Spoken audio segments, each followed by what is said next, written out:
Hi everyone! In this video, I'll be teaching you how to fix photo mode missing on TikTok. First things first, you want to open the TikTok app and navigate to your profile. Then tap the three lines in the top right corner to access the menu.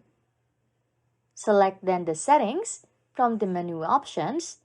Then scroll down until you find the option for Report a Problem. Then just tap on it. Next, you want to tap on Account and Profile within the reporting options, then click on Editing Profile. After that, just scroll down and select Other, then choose Need More Help. A page should then load where you can contact support, and you want to write a message in this format. I am currently missing the TikTok photo mode option on my account. I need this to be fixed. Then make sure that the message matches the provided format exactly.